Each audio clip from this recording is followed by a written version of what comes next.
नमस्कार। ये वीडियो हम बना रहे हैं विनोरेलाबिन नाम की कीमोथेरेपी इंजेक्शन पे। अगर आप ये इंजेक्शन लेने वाले हैं या आप में से कोई आपके रिलेटिव लेने वाले हैं तो ये पेशेंट इन्फॉर्मेशन वीडियो आपके बहुत काम आएगी। साइड इफ़ेक्ट्स कैसे हैं, कैसे मैनेज करना है, वो सब। सो आइए स्टार्ट करते हैं इस वीडियो से। विनोरेलाबिन एक तरह का कीमोथेरेपी एजेंट है जो इंजेक्शन फॉर्म में आता है और ओनली इंजेक्शन से नस में दे सकते हैं। गलती से भी इसको चमड़ी में, जिसको सबक्यूटेनियस कहते हैं, या इंट्राडर्मल या इंट्रामस्कुलर नहीं देना होता है। सो ये कैसे, किन चीज़ों में काम आता है? ब्रेस्ट कैंसर, लंग कैंसर या कभी कभी कुछ तरह के लिम्फोमास के अंदर ये इंजेक्शन विनोरेलाबिन काम आता है। इस इंजेक्शन को देने से पहले हम कुछ ब्लड टेस्ट कराते हैं, जैसे CBC मतलब complete blood count, LFT liver function test, RFT मतलब रीनल फंक्शन टेस्ट। ये बेसिकली टेस्ट हम कराते हैं आपकी फिटनेस देखने के लिए कि आपके शरीर इस तरह का इंजेक्शन लेने के लिए सक्षम है कि नहीं। और कीमोथेरेपी देने के करीब 7-8 दिन बाद इंजेक्शन ये टेस्ट हम करा सकते हैं, ये देखने के लिए कि इस इंजेक्शन का साइड इफ़ेक्ट आपकी बॉडी में आया है कि नहीं। अभी vinorelbine usually do not have any interaction with food, so आप अपने हिसाब से खाना खा सकते हैं। कुछ आयुर्वेदिक मेडिकेशंस के साथ इसका रिएक्शन हो सकता है। इसके लिए अगर आप कोई आयुर्वेदिक मेडिसिन ले रहे हैं तो वो अपने कैंसर डॉक्टर को बताइए। ये आयुर्वेदिक मेडिसिन से इंटरेक्शन इसलिए होता है क्योंकि जो विंका ग्रुप है वो बेसिकली पेरीविंकल प्लांट से ही एक्सट्रैक्ट किया गया है। सो इसी सिमिलर ग्रुप के दूसरे प्लांट्स जिससे आयुर्वेदिक दवा अगर बनाई गई है तो इंक्रीज टॉक्सिसिटी हो सकती है। अब किसी भी कीमोथेरेपी की तरह विनोरेलाबिन भी लेते वक्त ये सजेस्ट करते हैं कि प्रेग्नेंट ना होए या अपने स्पाउस को प्रेग्नेंट ना करें, बिकॉज जो बच्चे हैं या जो स्पर्म्स हैं, जो ओवा है, वो थोड़े बहुत डैमेजेस होते हैं और उसके कारण होने वाली संतान के अंदर कुछ प्रॉब्लम्स आ सकती हैं, कुछ डिफेक्ट्स आ सकते हैं। इसलिए follow birth control method. Best है बैरियर मेथड जैसे कॉन्डम्स या डायफ्राम। लेकिन अगर आपके स्पाउस हार्मोनल पिल ले सकते हैं तो उनको आप सजेस्ट कर सकते हैं, स्पेशली ड्यूरिंग कीमोथेरेपी लेते वक्त और कीमोथेरेपी से करीब 2 महीने के बाद तक। अब आते हैं साइड इफ़ेक्ट प्रॉपर, मतलब क्या क्या साइड इफ़ेक्ट्स हो सकते हैं और उसका मैनेजमेंट क्या। तो सबसे पहला साइड इफ़ेक्ट कीमोथेरेपी देते वक्त क्या हो सकता है। जहाँ पे कीमोथेरेपी दिया जाता है कभी कभी विनोरेलाबिन एक्स्ट्रावसेट मतलब थोड़ा सा बाहर आकर जलन कर सकता है। ये एक सीरियस साइड इफ़ेक्ट है क्योंकि विनका ग्रुप के जितने भी इंजेक्शंस आते हैं, विनब्लास्टिन, विनोरेलाबिन, विनक्रिस्टिन, ये इस तरह का अल्सर बना देते हैं जो ठीक नहीं होता। इसके लिए ये ज़रूरी है कि अगर आपको कीमोथेरेपी लेते वक्त थोड़ी भी बर्निंग हो रही है, दर्द हो रहा है, जलन हो रही है, सो आप तुरंत अपने नर्सिंग स्टाफ या ड्यूटी डॉक्टर को बताएं। हमें हो सकता है कैनुला चेंज करना पड़े और इससे ये अवॉइड कर सकते हैं। एक बार एक्स्ट्रावसेट हो गया उसके कॉम्प्लिकेशंस ज़्यादा होते हैं। इसीलिए हम ये विन रिलेटेड कंपाउंड्स विनोरेलाबिन, विनब्लास्टिन या विनक्रिस्टिन, ये हम फ्रेश कैनुला डाल के देते हैं। ये मैंने अपने दूसरे वीडियो पाठशाला प्रोग्राम में कवर किया है, जो नर्सेज, डॉक्टर्स और वो पेशेंट जो इसी चीज़ के बारे में और डेप्थ में जानना चाहते हैं, मैंने कवर किया है। दूसरा साइड इफ़ेक्ट्स की बात करें, यूजुअली विनोरेलाबिन से बहुत ज़्यादा नौजिया, वॉमिटिंग नहीं होती है, लेकिन रेयरली ये ड्रग हम अकेले देते हैं। यूजुअली कॉम्बिनेशन ऑफ दूसरे कीमोथेरेपी जैसे जेमसिटाबिन या साइक्लोफॉस्फेमाइड या कुछ और इनके साथ होते हैं, जिसके कारण नौजिया, वॉमिटिंग हो सकता है। इसके लिए आपको यूजुअली हम कीमो से पहले कुछ अच्छे एंटी वॉमिटिंग मेडिकेशंस लाइक फॉस्फोप्रोपेटेंट देते हैं, या फिर कीमोथेरेपी के बाद भी कुछ ऐसी दवाएं आपको घर पे लेने के लिए बोलते हैं, जैसे ओंडासेट्रॉन दिन में 3-4 बार या ओलंजापिन रात को सोते समय। ये दवाइयाँ 5 दिन के लिए कंपलसरी लीजिए। नौजिया नहीं हो रहा है तो ये दवाइयाँ जल्दी बंद करके या कम करके ऐसा मत करिए। अब विनोलिनाबिन के तुरंत बाद स्पेशली फर्स्ट 24 या 48 आवर्स के अंदर फीवर आ सकता है। फीवर मतलब अराउंड 100। ये कीमोथेरेपी ड्रग इंड्यूस्ड फीवर है जिसके लिए एंटीबायोटिक्स लेने की ज़रूरत बिल्कुल नहीं है। ये इन्फेक्टिव फीवर नहीं होता है, एंटीबायोटिक्स इसमें काम नहीं करेंगी। सिंपल पैरासीटामोल, एसिटामिनोफेन, इस तरह की दवाइयाँ जैसे क्रोसिन वगैरह लेकर आप अपने आप ये फीवर को सबसाइड कर सकते हैं, अगर ये फीवर आपको रियली डिफ़िकल्टी दे रहा है तो। अगर कीमोथेरेपी विनोलिनाबिन लेने के 7-8 दिन बाद फीवर आता है तो वो WBC कम होने का साइन हो सकता है। उसका कवरेज मैंने इसी वीडियो में थोड़ा लेटर किया है। अब ये जितने भी विन रिलेटेड कंपाउंड्स हैं, विनोलिनाबिन, विनक्रिस्टिन या विनब्लास्टिन, ये सब एक साइड इफ़ेक्ट, बहुत स्पेसिफिक साइड इफ़ेक्ट होता है कॉन्स्टिपेशन। सो यूजुअली कीमोथेरेपी के बाद डायरिया होने के चांस ज़्यादा होते हैं, लेकिन विनोलिनाबिन और रिलेटेड कंपाउंड से कॉन्स्टिपेशन होने के चांस ज़्यादा रहते हैं। इसके लिए सजेस्टेड है कि आप एक रूटीन रेगुलर लाइफस्टाइल जिसमें physical activity, little bit of exercise include करें, एनफ पानी पिएं।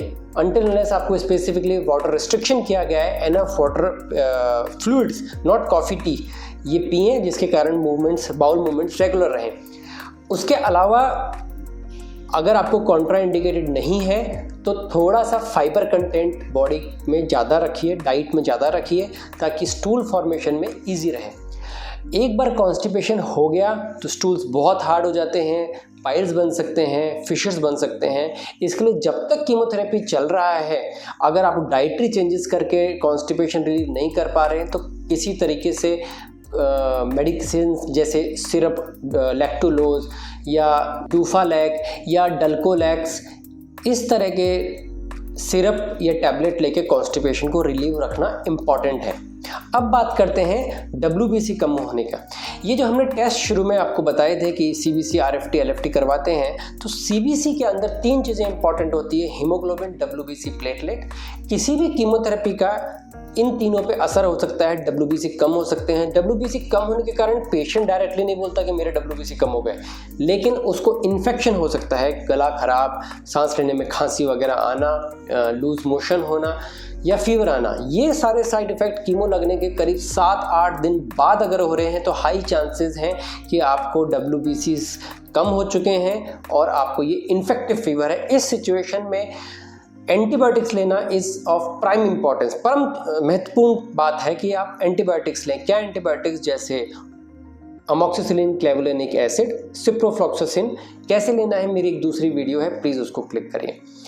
यहाँ पे और आप क्या फिगर्स या स्टेप्स ले सकते हैं, वो ये है कि ऐसी सिचुएशन मत अराइज करिए जहाँ आप इन्फेक्शन एक्सपोज हो, जैसे क्लोज क्राउडेड प्लेस, या फिर घर में ऐसे लोग आना जिनको खांसी, जुकाम, बुखार वगैरह आ रखा है। आप समझिए कि ये इंजेक्शन लेने के 7-8 दिन बाद आपकी इम्यूनिटी कम है। सो आपसे किसी और को खतरा नहीं, लेकिन कोई और जिसकी तबीयत खराब है उससे आपको इन्फेक्शन हो सकता है।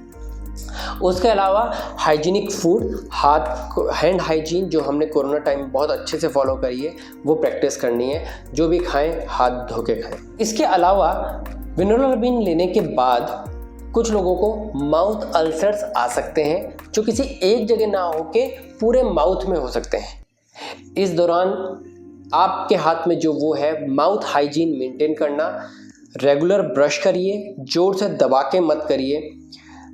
आप माउथ गार्गल यूज़ कर सकते हैं। 150 ल्यूकवार्म वाटर में करीब 1/4 बेकिंग सोडा, 1/4 सॉल्ट डाल के अपना खुद का माउथ गार्गल बना सकते हैं। अल्कोहल बेस्ड माउथ गार्गल्स मत यूज़ करिए, जैसे क्लोरैक्स या लिस्टरीन। इसमें अल्कोहल होता है जो बर्निंग सेंसेशन दे सकता है। इसके अलावा खाने पीने में आपको कुछ ध्यान रखने पड़ेंगे। स्पाइसी फूड, बहुत गर्म, बहुत ठंडा, इस तरह म्यूकोसा डैमेजिंग फूड आप मत खाइए। उसके अलावा भी अगर आपको बहुत दर्द हो रहा है तो कुछ लिग्नोकेन स्प्रे आते हैं जो हम माउथ में लगा सकते हैं। लिग्नोकेन गार्गल्स आते हैं, जैसे सोल्ट्स या म्यूकोबेंस आता है, जिससे आपको आराम पड़ सकता है। ये हीलिंग में इम्प्रूवमेंट नहीं करते, लेकिन आपके तकलीफ़ों में कमी करते हैं। हीलिंग अपने आप 3 से 4 दिन में होती है। विनोलिनाबिन लेने के बाद कुछ लोगों को काफ़ी थकान सी महसूस होती है। ये विनोलिनाबिन या उसके साथ दिए हुए कीमोथेरेपी के कारण भी हो सकती है। इस दौरान आपको डेंजरस मशीनरीज जैसे कार ड्राइविंग या हैवी मशीनरीज नहीं ऑपरेट करना चाहिए, क्योंकि कोई एक्सीडेंट हो सकता है। मेरी एक सेपरेट वीडियो है कि कीमोथेरेपी इंड्यूस्ड वीकनेस, कीमोथेरेपी से होने वाली थकान को हम डील कैसे कर सकते हैं, वो डिटेल में मैंने कवर करी है। यहाँ बस ये बोलूँगा, आपको अपने टाइम टेबल में चेंजेस लाने पड़ेंगे। जो आपके टायर्डनेस वाला टाइम है, जैसे किसी को अगर सुबह टायर्डनेस होती है तो ज़रूरी काम शाम के लिए रखें, एंड वाइस वर्सा। इसके अलावा विनोलाबिन के कारण लोगों का हेयर लॉस होता है। हेयर लॉस के लिए 2 चीज़ें मोस्ट इफ़ेक्टिव हैं। एक तो है जेंटल शैम्पू, बहुत हार्श केमिकल वाले शैम्पूज या केमिकल ट्रीटमेंट जैसे पमिंग या फिर कलरिंग, ये ब्लीचेस, ये सब अवॉइड करिए। इसके अलावा कीमोथेरेपी इंड्यूस्ड हेयर लॉस के लिए हमने डिटेल में सेपरेट वीडियो बना रखी है। कभी कभी विनोलाबिन और रिलेटेड जो कंपाउंड्स है, विनक्रिस्टिन, विनब्लास्टिन, इससे एक तरह का स्पेशल साइड इफेक्ट होता है जॉ पेन, जैसे यहाँ पे दर्द होना।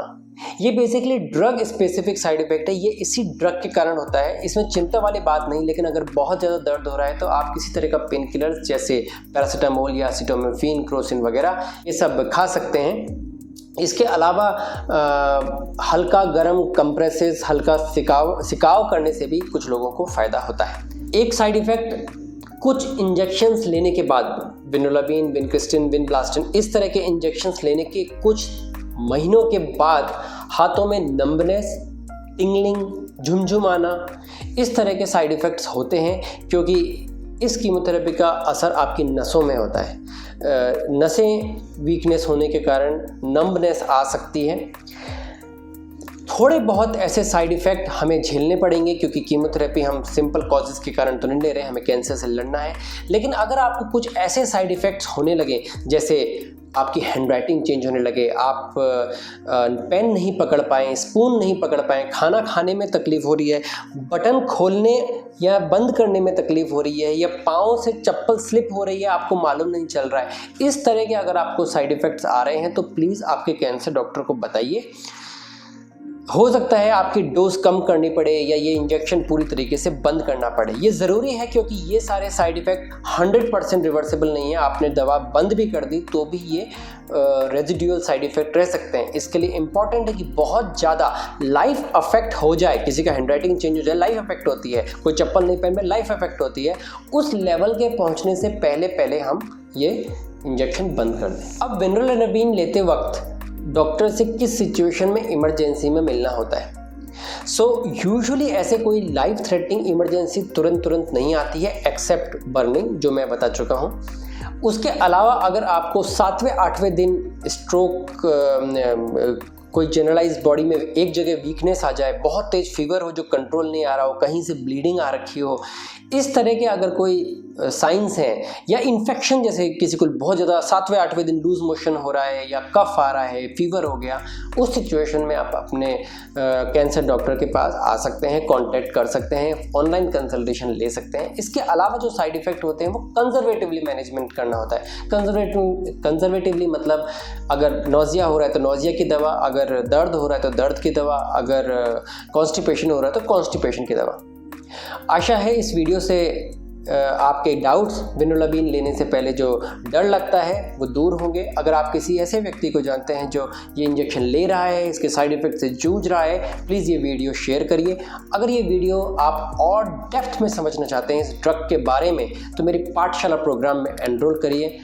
आपकी कैंसर जर्नी हम ईजी बनाने की कोशिश करेंगे। नमस्कार।